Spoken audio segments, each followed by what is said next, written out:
এবার থেকে বাঙালি শুধুমাত্র দীঘায় কিন্তু সমুদ্র দর্শনের জন্যই নয়, প্রভু জগন্নাথ দেব দর্শনের জন্য যাবেন। সময়ের অভাবে যারা পুরীর জগন্নাথ দেব দর্শন করতে পারছেন না, তারা কিন্তু সপ্তাহান্তের ছুটিতে দীঘা চলে আসবেন প্রভুকে দর্শন করার জন্য। তাছাড়া দীঘার জগন্নাথ মন্দির চত্বর চোখ ধাঁধানো সৌন্দর্যায়নের ক্ষেত্রেও মানুষকে কিন্তু সমানভাবে আকৃষ্ট করবে। ওল্ড দীঘা এবং নিউ দীঘার ঠিক মাঝামাঝি জায়গায় রয়েছে দীঘার নতুন এই জগন্নাথ মন্দির। বং টোটো কোম্পানির নতুন আরেকটি ফ্রেশ ভিডিওতে আমি সোমেন জানাই আপনাকে স্বাগত। জয় জগন্নাথ। গত 30শে এপ্রিল উদ্বোধন হলো দীঘার দীর্ঘদিনের প্রতীক্ষিত জগন্নাথ দেবের মন্দির, আর তার সাথে সাথে দীঘার মুকুটে কিন্তু জুড়ল নতুন একটি পালক। আজকে আমি চলে এসেছি দীঘার জগন্নাথ মন্দিরে। অ্যাকচুয়ালি আমি দাঁড়িয়ে রয়েছি জগন্নাথ মন্দিরের ঠিক সামনে, আর ঘুরে দেখব জগন্নাথ মন্দিরের ভেতরটা, দর্শন করব প্রভুকে। ভিডিওটির সাথে থাকুন, আপনাদেরকেও ঘুরিয়ে দেখাবো মন্দির এবং দর্শন করাবো জগন্নাথ, বলরাম এবং সুভদ্রা দেবীকে। আর সাথে জানাবো মন্দির কটা থেকে কটা পর্যন্ত খোলা থাকছে আর এই মন্দিরের সমস্ত তথ্য। তো ভিডিওটি সাথে থাকুন। এটি হচ্ছে চৈতন্য দ্বার, মেন রাস্তার উপর প্রধান ফটক বলতে পারেন। ওল্ড দীঘা থেকে এই পাশটা থেকে আসলাম, আর মন্দিরে ঢোকার যে গেট সেটা কিন্তু সামনে। এই হচ্ছে জগন্নাথ মন্দিরের মেন গেট।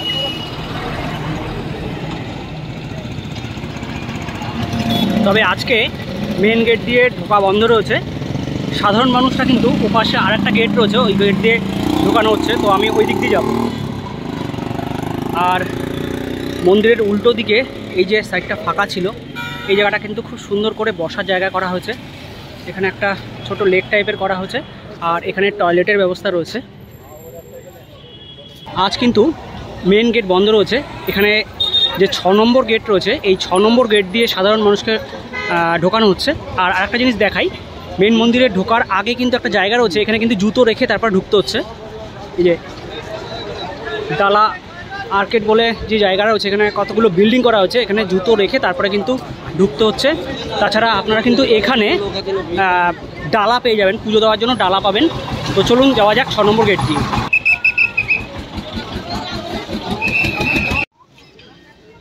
তো 6 নম্বর গেট দিয়ে ঢুকে গেছি। ঢোকার পর সামনে মন্দির, আর এখানে কিছু বসার জায়গা রয়েছে। এখানে কিন্তু সুন্দর ফুলের গাছ লাগানো হয়েছে।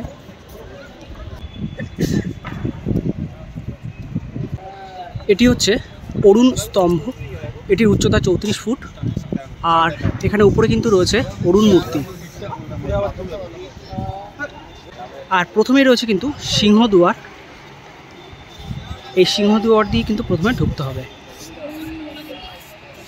দীঘার এই জগন্নাথ মন্দির অনেকটা কিন্তু পুরীর জগন্নাথ মন্দিরের ধাঁচে নির্মাণ করা হয়েছে, এবং এর উচ্চতাও কিন্তু অনেকটা পুরীর মন্দিরের উচ্চতার সমান। আর এই যে মন্দির, এই মন্দির পুরোটাই বেলে পাথরে তৈরি, এবং এই যে বেলে পাথর, এটি আনা হয়েছে রাজস্থানের বংশী পাহাড়পুর থেকে। এক ধরনের গোলাপি বেলে পাথর পাওয়া যায়, সেই গোলাপি বেলে পাথর এনে এই মন্দিরটি নির্মাণ করা হয়েছে, এবং এখানে কিন্তু প্রায় 800 শ্রমিক রাজস্থান থেকে কিন্তু নিয়ে আসা হয়েছিল। অরুণ স্তম্ভের পরেই সিংহদুয়ার দিয়ে প্রবেশ করলেই প্রথমে কিন্তু চোখে পড়বে প্রভু জগন্নাথ দেবের মূর্তি। তবে জগন্নাথ দেবের এই মূর্তি কিন্তু আসল মূর্তি নয়, এখানে একটি প্রতীকী মূর্তি রাখা হয়েছে। আর এই সিংহদুয়ারের বিপরীত দিকেই রয়েছে ব্যাঘ্রদুয়ার, উত্তর দিকে রয়েছে হস্তিদ্বার, আর দক্ষিণে রয়েছে অশ্বদ্বার। দীঘার জগন্নাথ মন্দিরেরও কিন্তু 4টি ভাগ রয়েছে। প্রথমে রয়েছে ভোগ মণ্ডপ, ভোগ মণ্ডপের 4টি দরজা রয়েছে। তারপর 16টি স্তম্ভের উপর দাঁড়িয়ে রয়েছে নাট মন্দির। নাট মন্দিরের পর রয়েছে জগমোহন, আর জগমোহনের পরে একদম শেষে রয়েছে গর্ভগৃহ, যেখানে প্রভু জগন্নাথ দেব, বলরাম এবং সুভদ্রা দেবী বিরাজ করছেন। এবার সামনে যে মন্দিরটি দেখছেন, এটা হচ্ছে জগমোহন। এবার আমি জগমোহনে প্রবেশ করব, আর জগমোহনে প্রবেশ করার পর আমি দেখতে পেলাম ডান দিকে রয়েছে প্রভু শ্রী বিষ্ণুর শায়িত 10 অবতার মূর্তি। আর এই যে মূর্তিটি কালো পাথরের তৈরি, অপূর্ব সুন্দর কিন্তু এই মূর্তির গড়ন। এই জগন্নাথ মন্দিরে আলাদাভাবে কিন্তু রয়েছে লক্ষ্মী দেবীর মন্দির।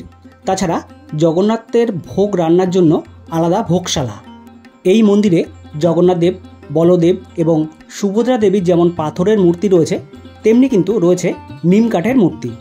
আর এই যে নিম কাঠের মূর্তি, এই নিম কাঠের মূর্তি কিন্তু প্রতিদিন পুজো করা হবে। আর এখানে রয়েছে কিন্তু বড় বড় কাঠের দরজা, আর দরজায় অপূর্ব সুন্দর খোদাই করে কারুকাজ করা হয়েছে। সামনেই রয়েছে গর্ভগৃহ। এবার পৌঁছে গেছি কিন্তু গর্ভগৃহের সামনে।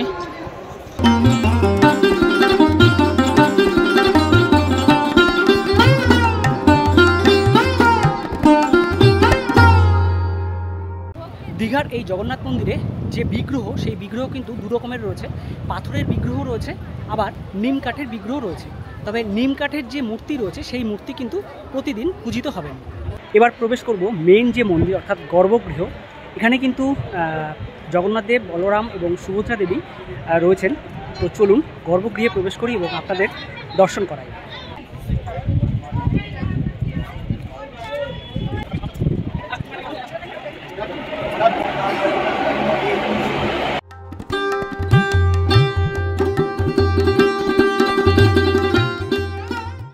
গর্ভগৃহের ঠিক আগেই রয়েছে বিশাল জায়গা জুড়ে মন্দিরের এই অংশটি। এটি হলো জগমোহন। সামনেই রয়েছে গরুর স্তম্ভ।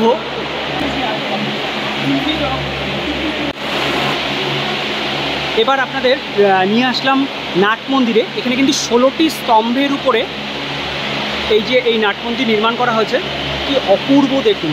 আর সবথেকে বড় কথা, এখানে যে স্তম্ভগুলো রয়েছে সেই স্তম্ভগুলোতে কি অসাধারণ কারুকাজ।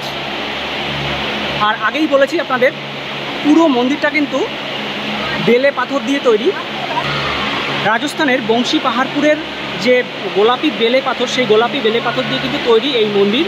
কি অসাধারণ দেখুন।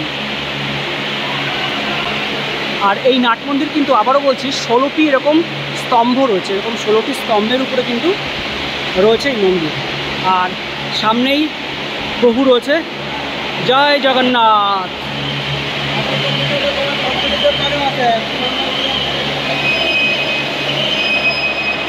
চলে এলাম গর্ভগৃহে। এবার আপনাদের প্রভুকে দর্শন করাই।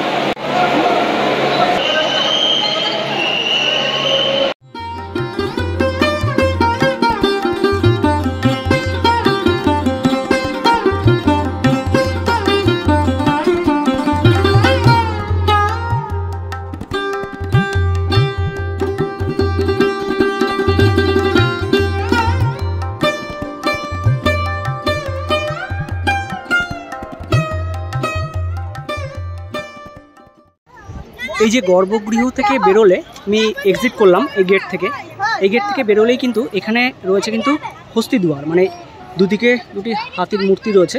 এই দুয়ারটার নাম দেওয়া হয়েছে হস্তি দুয়ার। এখানে প্রভুকে কিন্তু দিনে 4 বার প্রসাদ দেওয়া হবে।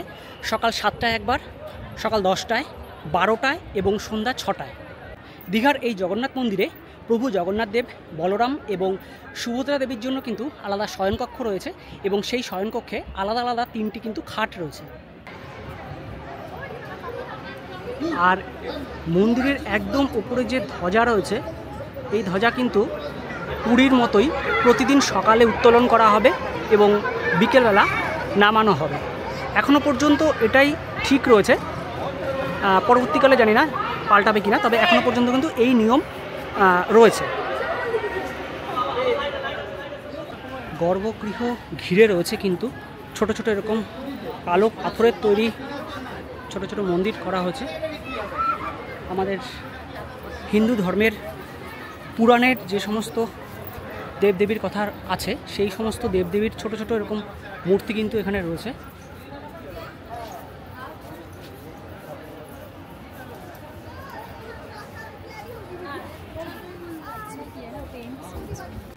এখানে রয়েছে শিবলিঙ্গ, বাবা ভোলানাথের শিবলিঙ্গ রয়েছে এখানে। এখানে রয়েছে মা লক্ষ্মীর মন্দির।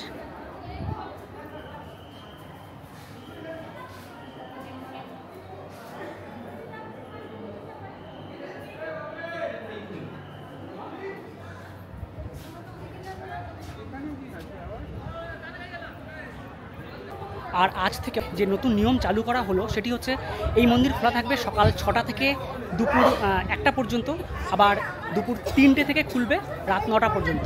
এই হচ্ছে টাইমিং এখানকার গেট খোলা এবং বন্ধ হওয়া। আপনাদের আরেকটা কথা জানিয়ে রাখি, অযোধ্যার রাম মন্দির এবং দীঘার এই যে জগন্নাথ মন্দির দুটোই কিন্তু সম্পরা ঘরানায় তৈরি। এই মন্দিরের সমস্ত দেয়াল জুড়ে কিন্তু পৌরাণিক বিভিন্ন মূর্তি বা পৌরাণিক বিভিন্ন কাহিনী খোদাই করে নির্মাণ করা হয়েছে। দেখুন এখানে কিন্তু বিভিন্ন দেবদেবীর মূর্তি রয়েছে।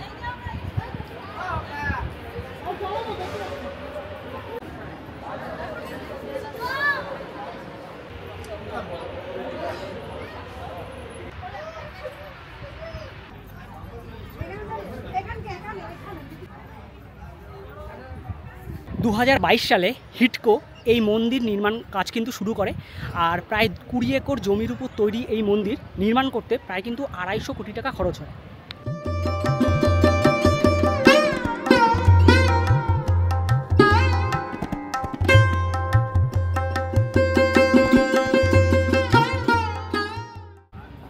আপনাদের আরেকবার একটু দেখিয়ে দিই, আমি কিন্তু একদম এখান থেকে ঢুকেছিলাম। একদম প্রথমে রয়েছে কিন্তু সিংহদুয়ার, তারপরে রয়েছে ভোগ মণ্ডপ, এখানে রয়েছে নাট মন্দির, তারপরে রয়েছে জগমোহন, আর শেষে রয়েছে কিন্তু মেন যে গর্ভগৃহ সেটি। এখানেই কিন্তু জগন্নাথ দেব, বলরাম এবং সুভদ্রা দেবী অবস্থান করছেন।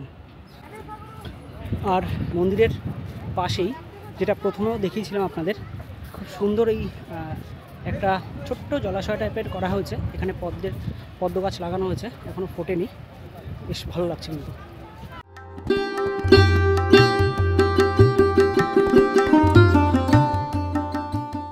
30 এপ্রিল প্রথম দিন যেদিন উদ্বোধন হয় সেদিন কিন্তু একটা ইনসিডেন্ট হয়েছে।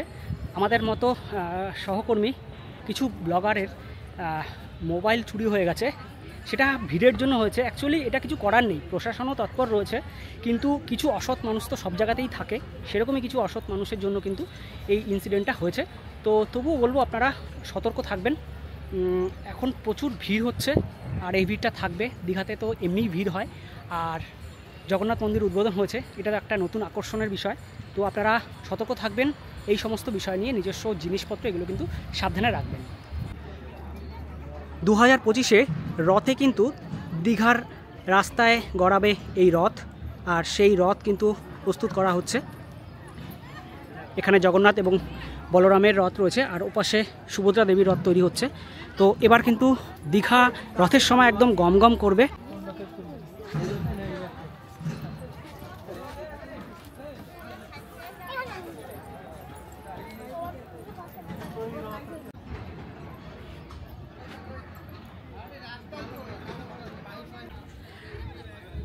মন্দিরের পাশেই আরেকটি জিনিস দেখাই, এই যে বাতি স্তম্ভগুলো দেখছেন, এদিকে 3টে রয়েছে আর ওপাশেও 3টে রয়েছে। এই বাতি স্তম্ভগুলোতে কিন্তু খুব সুন্দর করে লাইটিং করা হয়, সন্ধ্যাবেলা দারুণ লাগে। আর এই যে বাতি স্তম্ভগুলো দীঘার জগন্নাথ মন্দিরের, এই বাতি স্তম্ভগুলো কিন্তু উজ্জয়িনীর যে হরসিদ্ধিদেবী মন্দির রয়েছে সেখানেও কিন্তু এই বাতিস্তম্ভ রয়েছে। সেই মন্দিরের আদলেই, মানে সেই বাতিস্তম্ভের আদলেই কিন্তু এখানে বাতিস্তম্ভ তৈরি করা হয়েছে। যেহেতু সবে মন্দির উদ্বোধন হয়েছে, অনেক কাজ কিন্তু এখনও প্রায় বাকি আছে বললেই চলে। খুব সুন্দর করে কিন্তু এখানে ফুল গাছ লাগানো হচ্ছে, এখনও সেভাবে ফুল ফোটেনি। খুব সুন্দর লাগবে এই ফুল গাছগুলো যখন বড় হবে, এখানকার শোভা কিন্তু আরও বৃদ্ধি পাবে। আর সবুজ ঘাস, তার মাঝখান থেকে জগন্নাথ দেবের মন্দির, অসাধারণ। 6 নম্বর গেট দিয়ে আমি ঢুকেছিলাম, 6 নম্বর গেটটা সামনে রয়েছে, আর 6 নম্বর গেটের উল্টো দিকে কিন্তু কার পার্কিংয়ের জায়গা রয়েছে। আপনারা যদি পার্সোনাল গাড়ি নিয়ে আসেন তাহলে কিন্তু এখানে গাড়ি পার্কিং করতে পারবেন। তো ভিডিওটি ছিল এই পর্যন্তই। যতটা পারলাম আপডেট দেওয়ার চেষ্টা করলাম দীঘার জগন্নাথ মন্দির সম্পর্কে। যদি ভালো লেগে থাকে একটা লাইক করবেন। যদি আমার চ্যানেলে নতুন এসে থাকেন, চ্যানেলটি সাবস্ক্রাইব করে পাশের বেল বাটনটি প্রেস করে রাখবেন, কারণ যখনই নতুন ভিডিও আনবো সবার প্রথম নোটিফিকেশান কিন্তু আপনি পেয়ে যাবেন। ধন্যবাদ, ভালো থাকবেন সবাই। আপনারা দীঘায় আসুন, দীঘা জগন্নাথ দেবের মন্দির দেখুন, জগন্নাথ দেবকে দর্শন করুন। ধন্যবাদ।